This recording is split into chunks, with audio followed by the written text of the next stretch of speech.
ఎప్పుడు మనం ఎందుకు ఇబ్బంది పడుతూ ఉంటామంటే భార్యాభర్తను కూర్చొని మాట్లాడుకున్న మొదట్లో 2 ఏళ్ల పాటు కాపరాలు బాగానే ఉంటాయి. 3వ సంవత్సరం నుంచి ఎందుకు చెడిపోతాయో తెలిసే గతాన్ని తవ్వుకుంటారమ్మా బాగా. ఎందుకంటే ఈ ఆకర్షణలు, శరీర ఆకర్షణలు, మోజులు అన్నీ అయిపోయాయి. 2 ఏళ్లలో అయిపోయినాయి మొత్తం. 2 పెళ్లి రోజులు చేసుకోగానే 2 దద్దినాలు పెట్టినట్టు అయిపోయింది, గొడవ ఎదులుపోయింది. ఇక అక్కడి నుంచి ఏమిటి అంటే మీ నాన్న ఏమి ఇచ్చాడు, మీ నాన్న ఏమి ఇచ్చాడు.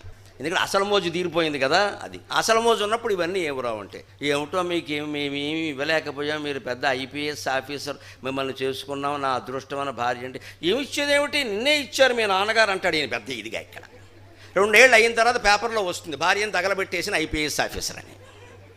ఎందుకని అదనపు కట్నం కోసం. మరి ఏడాది లోపం ఉన్నప్పుడు నిన్నివ్వడమే ఎక్కువ అన్నటువంటి అధికారికి తర్వాత అదనపు కట్నం ఎందుకు వచ్చిందని అసలు మోజు తీరిపోయింది, కొసలు మోజులు వచ్చాయి. ఇది జీవితం. ఇది గతమా కాదా, నీకు పెళ్ళి అయిపోయిందా లేదా, ఇచ్చేదేదో ఇచ్చేసారా లేదా, మళ్ళీ ఇప్పుడు ఎందుకు అడుగుతున్నావు. జీవితం కూడా అంతే, గతాన్ని తవ్వుకోవద్దు. ఇంట్లో ఒక అబ్బాయి ఉన్నాడమ్మా, ఎవరో వచ్చారు, మా పెద్ద అబ్బాయి అండి అని చెప్పండి, ఇంకా పెళ్ళి అవ్వలేదు, నేను అడగలేదమ్మా ఆ విషయం. వాడు కుంచుకు చచ్చిపోతాడు అక్కడ. ఇంకా పెళ్ళి అవ్వలేదని ఎందుకు చెబుతున్నావు అక్కడ, నీకు పెళ్ళి కాకపోతే మ్యాట్రిమోనీలో పెట్టుకో, సంతలో కూర్చో, ఏదో ఒకటి చేసుకో. ఎవడు చెప్పకుండానే, ఎవడు అడగకుండానే. ఇంత కుటుంబ చరిత్రలు మన ఎవరన్నా అడిగారండి మన ఇంటికి వచ్చి, ఇదంతా అనవసరపు వాగుడు కాదు. వచ్చిన వాళ్ళ దగ్గర నాకు పెళ్ళి అవ్వలేదు, అయిన వాళ్ళు ఎవరో సుఖంగా లేమయ్యా మహానుభావ, నువ్వు సుఖంగా ఉన్నావు ఉండరాదా, ఎందుకు వచ్చిన పెళ్ళి, దిక్కుమాలిన పెళ్ళి. చేసుకున్నవాడు ఎవడు సుఖంగా లేడే, ఆడదే సుఖంగా లేదు, మగాడు సుఖం. నీకెందుకు పెళ్ళి కాలేదు అంటే అంత అదృష్టవంతుడు ఇంకోడు లేడు. కానంత వరకే మగాడు సుఖంగా ఉంటాడు, ఆడదైనా సుఖంగా ఉంటాడు. ఎవడు కూడా వాడు చూసుకుంటారు. ఎందుకు వచ్చింది ఇది, చేసుకుని కొట్టుకు చావడం రోజున. ఇక్కడ పెళ్ళి అయిన తర్వాత ఊరుకుంటాడా, 2 ఏళ్ళు అయిన తర్వాత ఏమిటో కడుపునో కాయగాయాల చింతకాయలు కాసే కోసుకో, మళ్ళీ ఇదో గొడవ.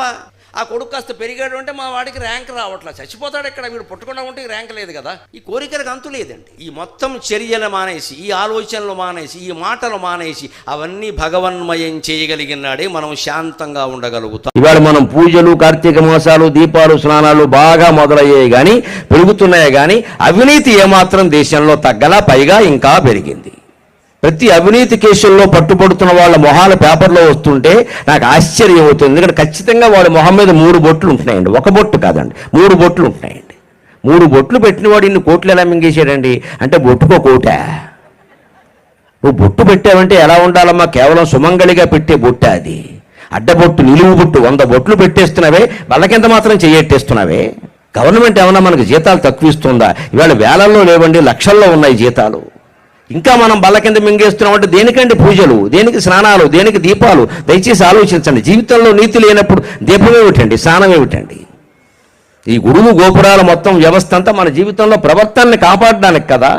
ఆ ప్రవర్తన బాగులేనప్పుడు మన నుంచే, మన కుటుంబాల నుంచే అవినీతి పనులు తయారవుతుంటే దేనికి ఇవన్నీ ఇంకా